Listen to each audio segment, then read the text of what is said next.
호세아 12장 1절에서 6절 말씀 제가 봉독하겠습니다. 에브라임은 바람을 먹으며 동풍을 따라가서 종일토록 거짓과 포악을 더하여 아수르와 계약을 맺고 기름을 애굽에 보내도다. 여호와께서 유다와 논쟁하시고 야곱을 그 행실대로 벌하시며 그의 행위대로 그에게 보응하시리라. 야곱은 모태에서 그의 형의 발 뒤꿈치를 잡았고 또 힘으로는 하나님과 겨루되 천사와 겨루어 이기고 울며 그에게 간구하였으며 하나님은 베델에서 그를 만나셨고 거기에서 우리에게 말씀하셨나니 여호와는 만군의 하나님이시라. 여호와는 그를 기억하게 하는 이름이니라. 그런즉 너의 하나님께로 돌아와서 인애와 정의를 지키며 항상 너의 하나님을 바랄지니라. 아멘. 여러분 평안하셨나요? 형통한 날에는 기뻐하고 곤고한 날에는 되돌아보아라. 이런 말씀이 전도서에 있죠. 형통하면 잘 되면 모든 일이 잘 술술 잘 풀려나가면 기뻐하시고 하나님을 찬양하세요.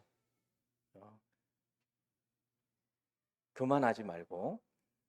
근데 이제 어려움이 닥치죠. 어려움이 닥치면 낙심하지 말고 뒤를 돌아보면서 그동안 내가 살아온 길을 돌아보면서 하나님께서 어떻게 그 고비고비마다 인도해 주시고 내 기도할 때 하나님께서 어떻게 응답해 주셨는지를 되돌아보라. 그런 말씀입니다. 이렇게 이 정도의 삶을 사는 분들은 참 그래도 그리스도 안에서 성숙한 분들입니다. 형통한 날에는 기뻐하고 곤고한 날에는 뒤돌아 보아라. 그걸 넘어서서 굉장히 막 일이 잘 돼요. 그럴 때에도 오히려 선줄로 생각하는 자는 넘어질까 조심하라. 그런 말씀을 기억하고 겸손해야지.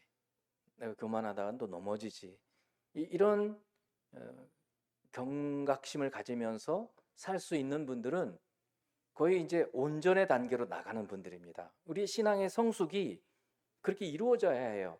맨날 그냥 엎치락뒤치락 하면서 사는 것은 하나님 기뻐하시지 않고 우리도 힘들어요. 그렇게 살 필요 없어요. 인생 그렇게 살 필요가 없어요. 근데 어떻게 해야 그렇게 살 수 있는가? 이제 그게 중요하죠. 저절로 오는 것은 없습니다. 반드시 애씀이 있어야 되고 그리고 애씀 넘어서 하나님의 은혜가 부어져야 해요. 오늘은 저희들이 이 어려운 말씀이죠. 호세아. 저희들이 지금 성경을 1년에 한 번 쭉 읽어가면서 그 순서에 맞게 지금 설교를 해가고 있죠. 이제 2주 지나면 신약이 들어와요. 이제 복음서 들어옵니다. 그러니까 조금 쉽게 느껴지실 텐데요. 사실은 더 어려워요. 이 구약의 기반 위에 서기 때문에 더 어렵습니다. 근데 이제 이 지금 저희가 보고 있는 이제 오늘부터 알고 있는 이제 호세아, 아모스, 요엘 이게 이제 12권의 소선지서라는 부분이죠. 이 선지서들은 그동안에 우리가 읽어왔던 이제 구약의 이스라엘의 역사와 함께 하나님께서 주시는 그 마음이 응축되어서 표현되어 있어요. 그래서 오늘 저희들이 이 말씀을 묵상하면서 어렵지만 이런 얘기구나 하는 것을 마음에 새겨서 오늘 특히 기도원으로 이제 기도하러 가시는데 아주 정확하게 맞는 말씀이어서 기도원에 가서는 제가 설교할 시간도 없어요.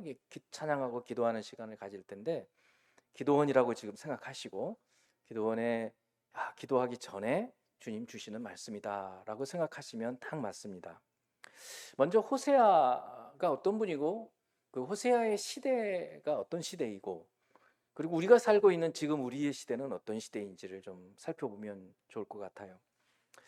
호세아 선지자의 시대는 이스라엘이 우리나라처럼 북쪽과 남쪽으로 갈라져 있었어요. 그리고 서로 맨날 싸웠어요. 화친할 때도 잠깐 있었지만 대체로는 맨날 싸웠어요. 그래서 북이스라엘, 남유다라고 하죠.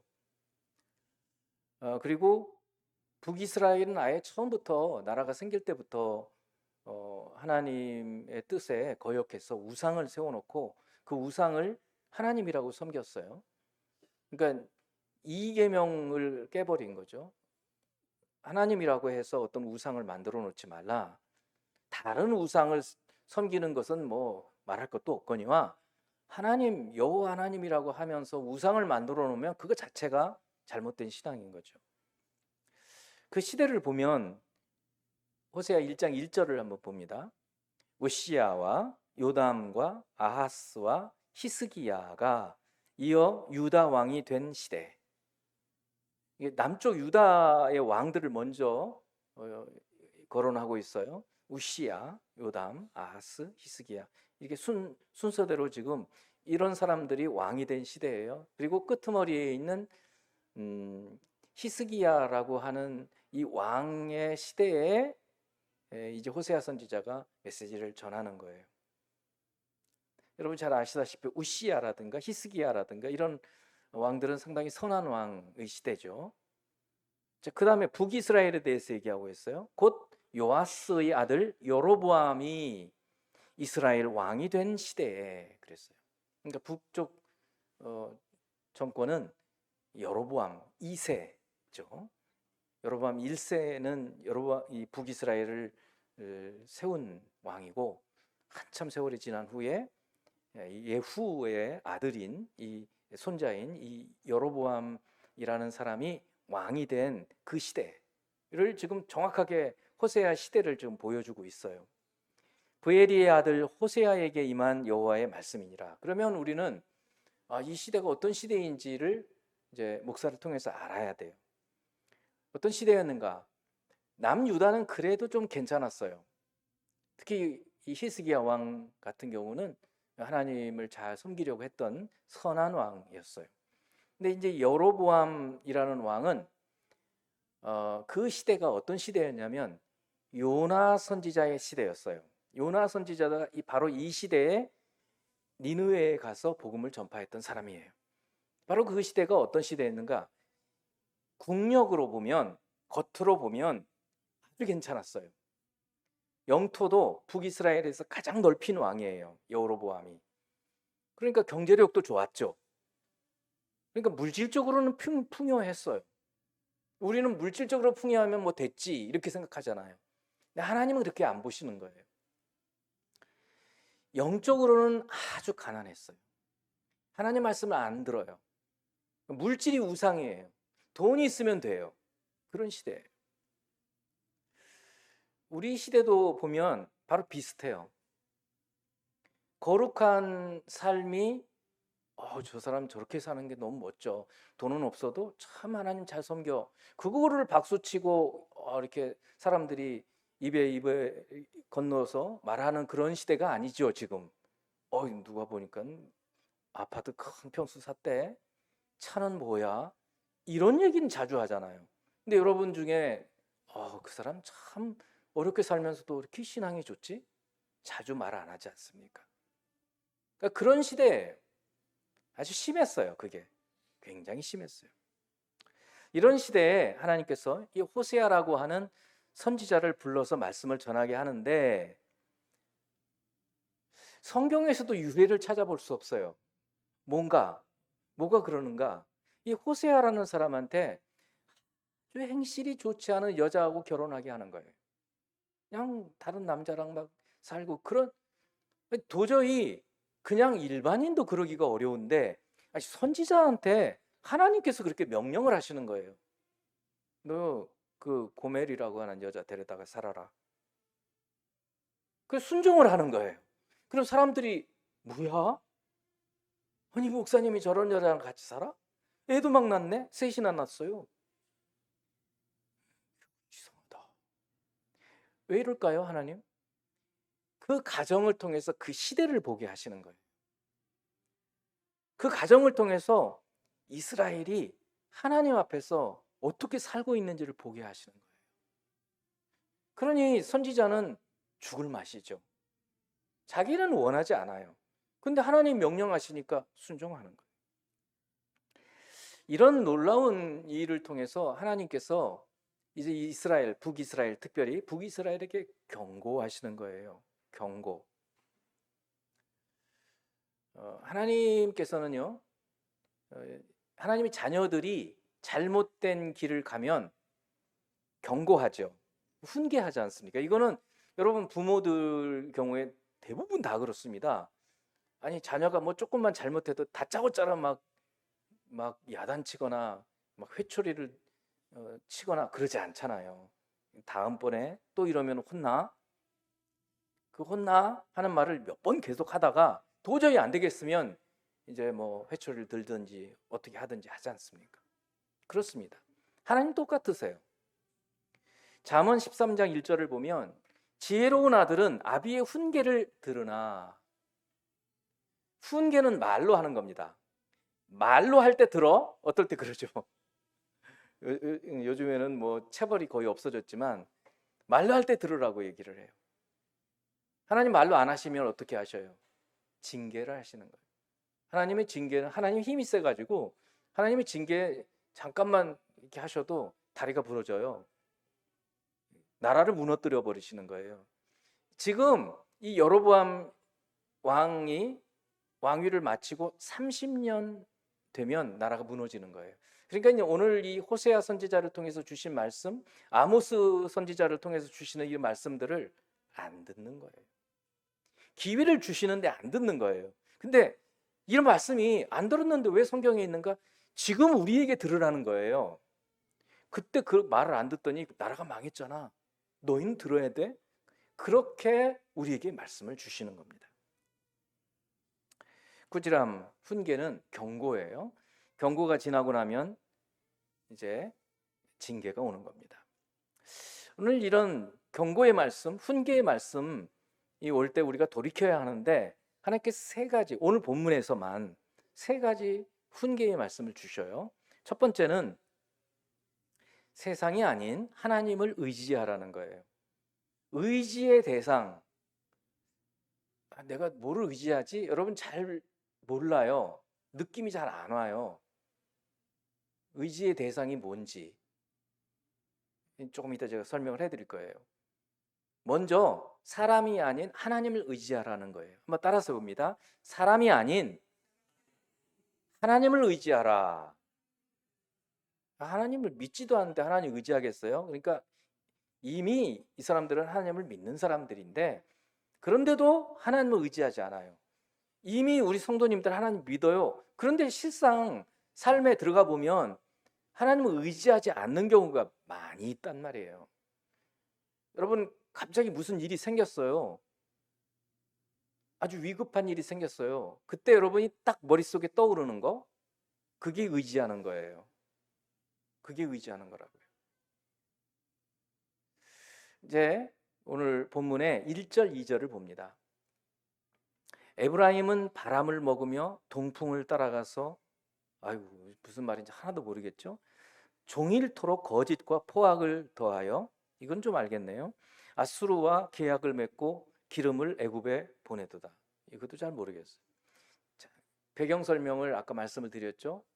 지금 북이스라엘, 에브라임은 이스라엘의 12지파, 아까 이제 말씀을 드리게 되는 야곱이라는 사람의 손자인데, 요셉의 아들인데 야곱이 자기 아들로 쳐요. 이 에브라임과 므낫세 둘을. 그리고 레위는 빠져가지고 12지파가 되는데 12지파 중에 하나예요, 에브라임이. 그런데 이 북이스라엘이라는 나라 10지파로 되어 있는데 그 지파 중에 가장 강대해요, 에브라임 지파가. 그래서 에브라임 그러면 여러분은 성경에서 이게 북이스라엘을 얘기하는구나라고 이해를 해야 돼요. 그래서 에브라임은 바람을 먹으며, 에브라임 지파가 하는 짓이 뭐냐면 바람을 먹어요. 여러분 바람이 불어오는데 해보세요. 배불러요? 바람만 차죠, 허파에.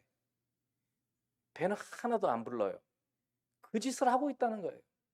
헛된 짓을 하고 있다는 거예요. 이야, 이게 비유가 너무 어렵죠. 근데 그런 비유예요. 에브라임은 바람을 먹으며 동풍을 따라가요. 동풍이 막 부는데 막 그 바람 따라가는 거예요. 동쪽에 있는 힘센 나라를 의지한다라는 뜻이에요. 그래서 그들을 따라다 보니까 그들 나라가 하는 짓을 똑같이 해요. 거짓과 포악을 더해요. 맨날 거짓말만 하는. 사실 하나님 십계명에도 있는 말씀이기 때문에 이스라엘 백성들은 거짓말을 함부로 하면 안 돼요. 우리도 마찬가지예요. 그런 점에서 하나님 백성답게 살아가는 게 그런 거예요. 그런데 이방 사람들을 자꾸 따라가다 보면 그들을 본받게 되어 있어요. 그리고 아주 난폭해져요. 포악을 해요. 난폭해진단 말이에요. 아수르와 계약을 맺고, 여기 나오죠. 이제 아수르는 동쪽에 있는 나라예요. 아수르가 세계에서 최초의 제국이라고 할 수 있어요. 막 다른 나라를 침략해서 다 합병시켜요. 그걸 제국이라고 해요. 엠파이어, 제국이에요. 그래서 아수르가 힘이 강하니까 그 아수르하고 아시리아하고 동맹을 맺는 거예요. 사람을 의지하지 않아야 되는데 하나님을 의지해야 하는데 사람을 의지하는 거예요. 힘센 사람, 권력자, 돈 있는 사람. 기름을 애굽에 보내도다. 서쪽에는 애굽이라는 나라가 있어요. 남쪽이라고 보여요. 남쪽에 있는 이 이집트는 이집트 4대 문명, 고대 4대 문명 중에 하나 아니에요. 막강한 나라예요. 항상. 그러니까 기름을 보내면서, 조공을 보내면서 우리 좀 도와주세요 이러는 거예요. 이 하나님 백성으로서 채신이 안 서는 거예요. 하나님은 이 모든 나라들을 지으시고 관리하시는 분이신데 그 하나님 백성으로 지금 만들어 놨는데 하는 짓이 이런 짓인 거예요. 여러분, 하나님 자녀로서의 정체성, 자부심 갖고 살고 있습니까?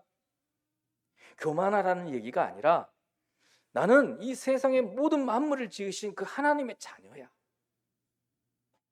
그런데 조금만 어려운 일이 있어도 벌벌 떨어요. 그 하나님 자녀 같아요? 아니지 않습니다. 지금 그러고 있는 거예요. 사람을 의지하고 하나님을 의지하지 않고 살고 있어요.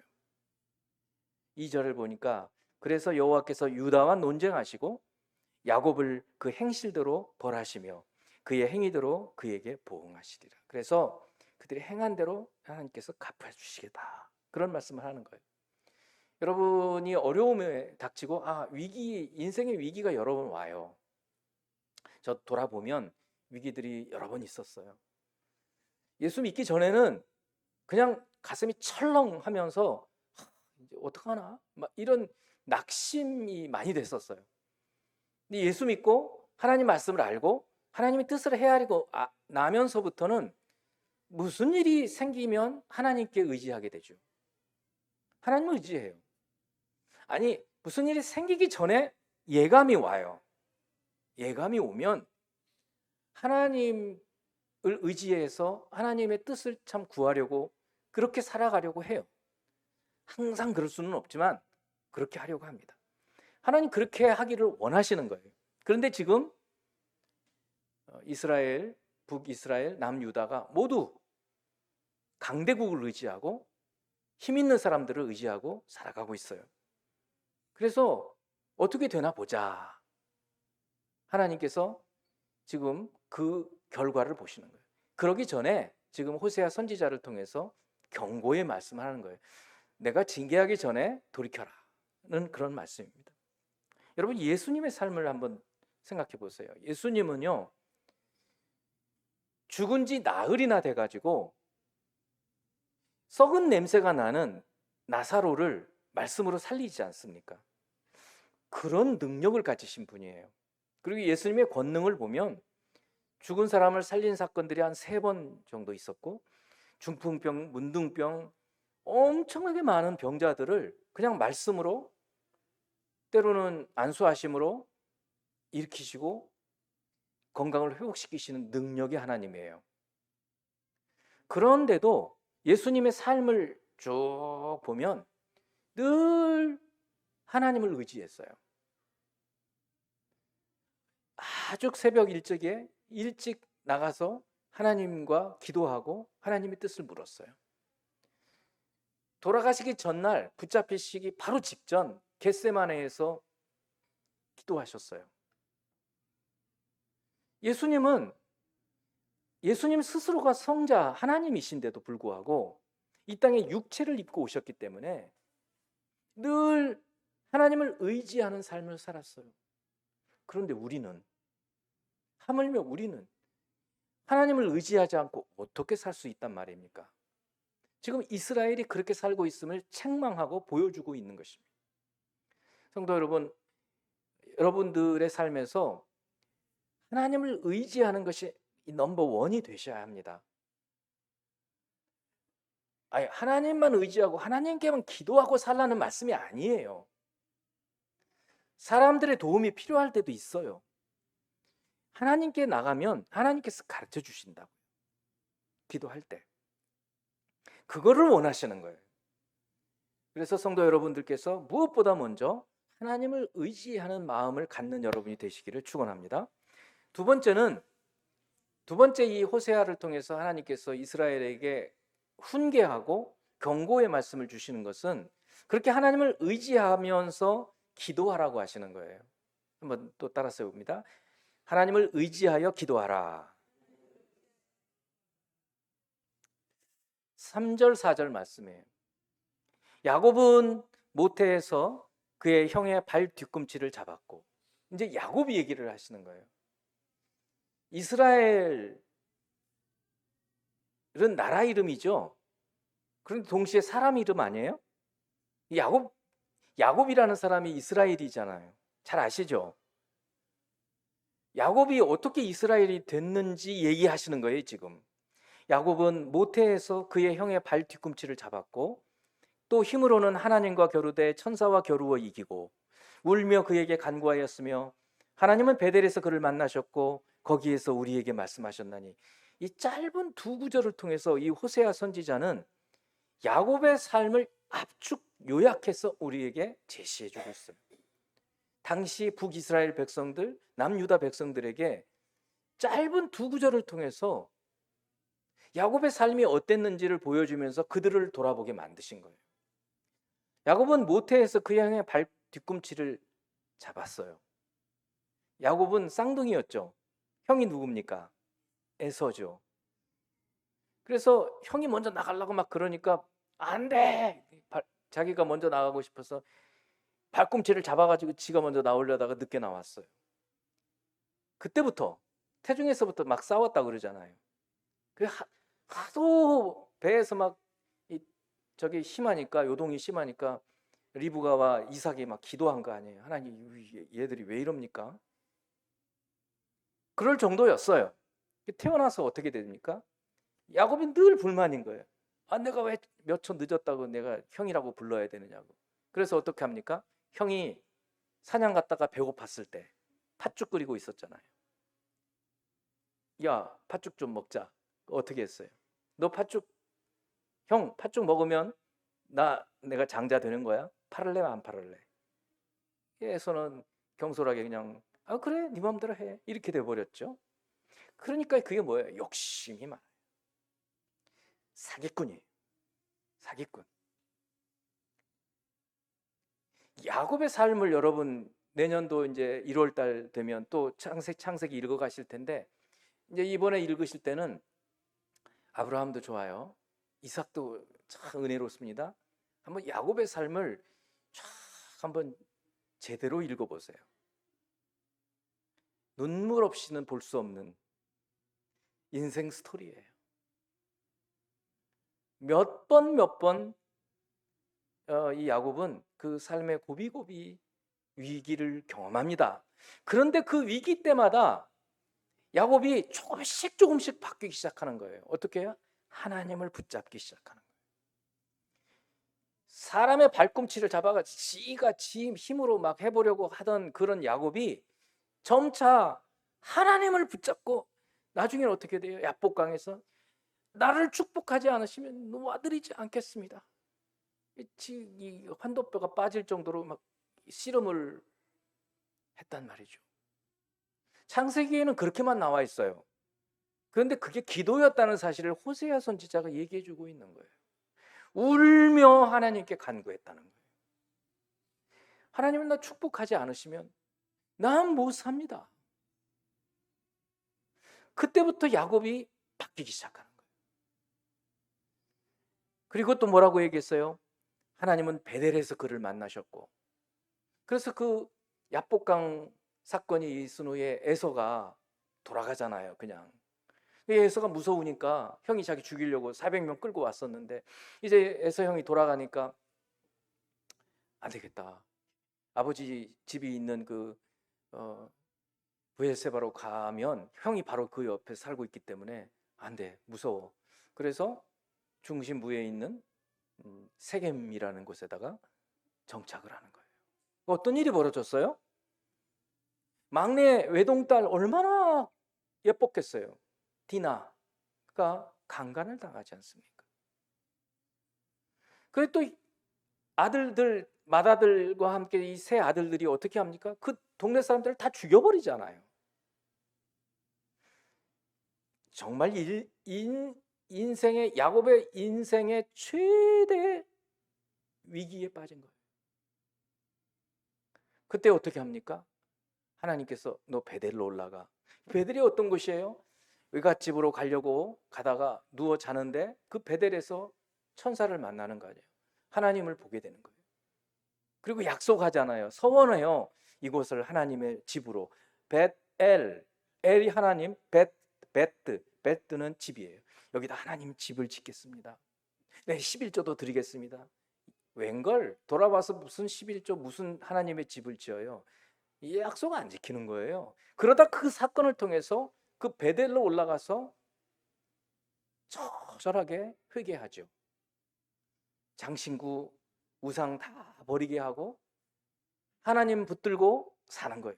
야곱의 삶이 바뀌기 시작하는 거예요. 그리고 그 다음에 뭐라고 얘기를 합니까? 거기에서 우리에게 말씀하셨다. 야, 호세아 선지자는 옛날 그 야곱이 얘기를 하면서 지금 호세아 선지자 시대의 사람들에게 거기에서 말씀하신 하나님이 우리에게 말씀하신 거야. 지금 여러분들이 야곱이 했던 것처럼 우상 다 버리고 하나님께 나와서 기도해야 살아요. 이렇게 얘기하고 있는 거예요. 여러분, 오늘 기도원에 올라가셔서 기도하실 때 다른 거 관심 가지지 마세요. 그냥 오로지 하나님께 부르짖는 것에 관심을 가지세요.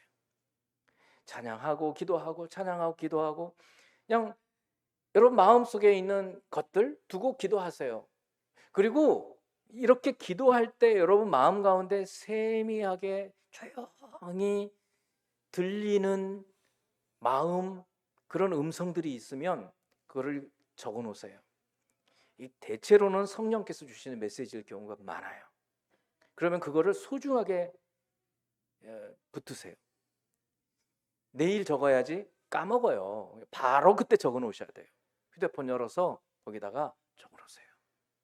그리고 그 말씀이 정말 하나님께서 주신 말씀인지 아닌지 잘 관찰하고 그 말씀대로 살려고 해보세요. 지금 거기에서 우리에게 말씀하셨나? 우리에게 말씀해 주시는 그 말씀을 들으라고 호세아 선지자는 얘기하고 있는 거예요. 저는 늘 얘기하지만 예수님의 생애를 통해서, 삶을 통해서 제일 신비는 예수님이 왜 기도하시느냐 이거예요. 우리 잘 알듯이 예수님은 성자 하나님이세요. 말씀이 육신이 되어 이 땅에 오신 분이에요. 죄가 없으세요. 하나님의 뜻을 다 알아요. 그런데 왜 기도가 필요해요? 우리에게 보여주시는 거예요. 우리가 이 땅에 육체를 입고 살 때에는 하나님을 의지하는 것뿐만 아니라 하나님을 의지하면서 하나님께 기도하지 않고는 살 수 없다는 것을 보여주고 있는 거예요. 예수님조차 겟세마네에서 나의 원대로 하지 마시고 아버지의 원대로 하세요 라고 기도하시는 거예요. 그렇게 안 하니까 우리가 늘 시험에 빠지고 시험에서 지고 유혹에 넘어가는 거예요. 그래서 기도하는 거예요. 마지막 세 번째는 하나님의 뜻을 행하고 소망하라는 말씀이에요. 굉장히 많은 메시지들이 담겨 있는데 5절과 6절 말씀을 봅니다. 여호와는 만군의 하나님이시니라. 여호와는 그를 기억하게 하는 이름이니라. 알쏭달쏭하네요. 그런즉 너희 하나님께로 돌아와서 인애와 정의를 지키며 항상 너희 하나님을 바랄지니라. 5절에 여호와는 그를 기억하게 하는 이름이니라.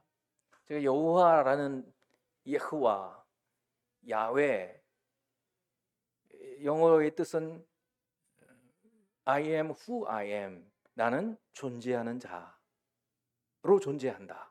이런 뜻이라 그랬어요. 그러니까 스스로 있는 자라는 거예요. 모든 만물들은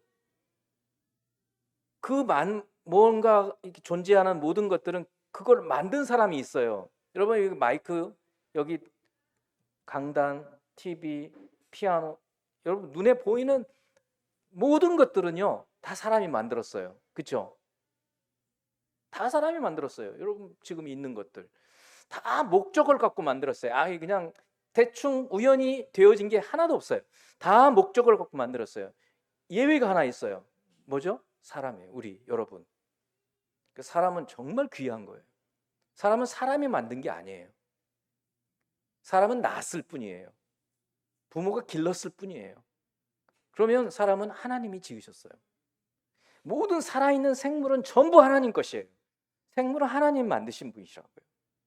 그러니까 근데 생물이고 무생물이고 모든, 그리고 영, 스피릿, 천사 같은 영적 존재들, 이런 모든 만물을 지으신 분이 하나님이신 거예요. 근데 그분을 만든 분이 없어요. 그게 하나님, 여호와라는 이름 뜻이에요. I am who I am. 스스로 있는 자. 그러니까 그거를 기억하라는 거예요. 그게 이 말이에요. 여호와는 그를 기억하게 하는 이름이라. 하나님이 여호와, 그분이 하나님, 우리가 섬기는 그 하나님은 스스로 계시는 분이어서 모든 만물이 그로부터 비롯되었다라는 그 사실을 기억하고 살면 우리가 빗나가지 않을 수 있어요. 모든 만물이 그분의 것이에요. 우리도 그분께서 지으셨어요. 옆에 있는 분도 그래요. 그러니까 소중해요. 사랑해야 돼요. 그분을 알면 되는 거예요. 그렇게 말씀을 하신 다음에 그런데 너희는 왜 하나님께로 안 돌아오느냐 이거예요.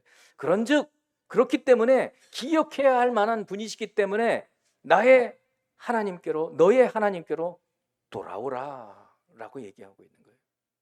이게 핵심이에요. 돌아오라. 근데 돌아오라는 말은 너무 우리가 흔하게 들으니까, 그러면 구체적인 돌아오라는 말씀이 무슨 뜻이냐 거예요. 물론 방향을 돌이키는 거예요. 이게 회개라는 뜻이에요. 그리고 돌아와서 인애와 정의를 지키며, 몇 주 전부터 제가 공의와 정의에 대한 성경의 말씀을 계속 말씀드리고 있었어요. 체다카 미슈파트. 공의, 그는 인애, 인자, 헤세드랑 같은 뜻이라고 그랬어요. 인애, 인자, 여기는 인애라고 그랬어요. 이게 공의예요. 정의, 미슈파트. 올바르게 선과 악을 따라서, 잘잘못을 따라서 심판하고 재판하고 판단하는 것을 말한다고 그랬어요. 하나님이 그러신 분이에요. 그 성품을 우리도 갖기를 원하셔요. 그래서 아브라함에게 처음 창세기 18장에서 그렇게 하도록 아브라함을 택했다고 얘기해요. 그리고 아브라함을 통해서 천하 만민이 복을 받아서 그 천하 만민도 그렇게 살기를 원하신다고 그랬어요. 그래서 전 세계 모든 나라는 이 공의와 정의를 지키면서 살아야 돼요. 그렇게 살려고들 마음속에 생각들은 해요. 공정과 상식, 공정과 정의, 이거 전부 다들 말해요. 실상 그렇게 안 해서 문제죠. 우리에게 하나님께 돌아오라고 얘기하시는 것은 돌아와서 이렇게 살라는 거예요. 인애, 사람들을 사랑하라는 거예요. 미워하지 말고. 또 정의, 옳고 그름에 따라서 분별하라는 거예요. 마음대로 하지 말고. 자기에게 친하다고 뭐를 하고 친하지 않다고 안 하고 그러지 말고 정의롭게 하라는 거예요. 그리고 항상 너의 하나님을 바랄지어다. 바랄지니라.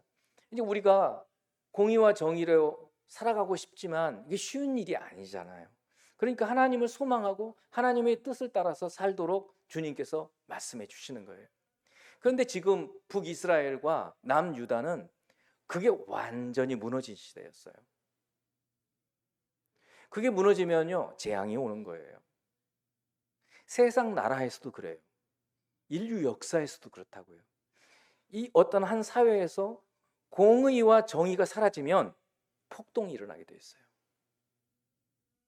역사를 보세요. 중국 역사, 우리나라 역사 보세요. 그렇게 되어 있다고요. 정권, 공의와 정의를 지키지 않는 정권 오래 못 가요. 한 개인도 마찬가지예요.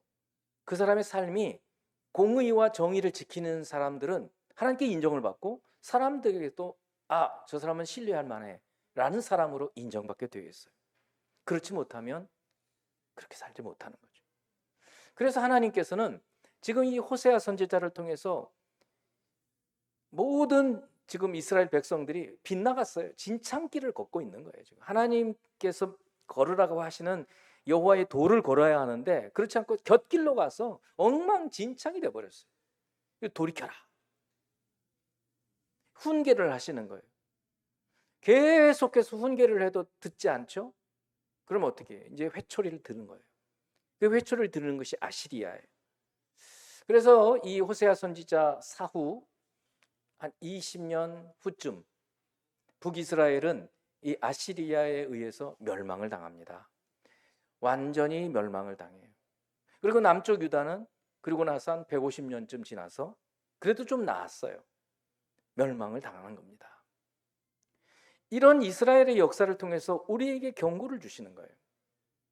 우리가 예수 그리스도 안에서 하나님의 뜻을 분명히 알고 그 주님께서 새 계명을 너에게 주노니 서로 사랑하라.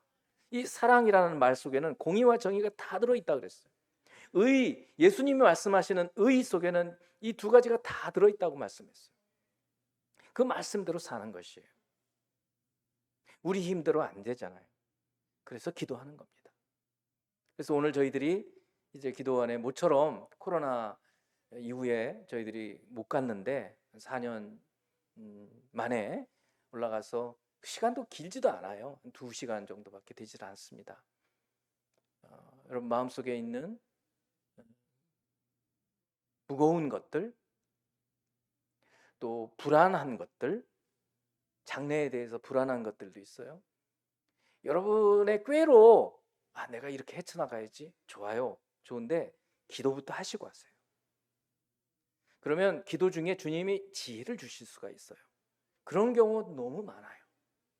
그러면 그게 하나님의 뜻이에요. 그러면 그거 붙잡고 사는 거예요. 확신을 가지고. 이렇게 살 수 있었으면 좋겠어요.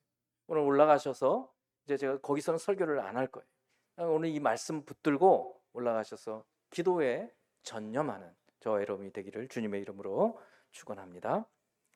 기도하겠습니다.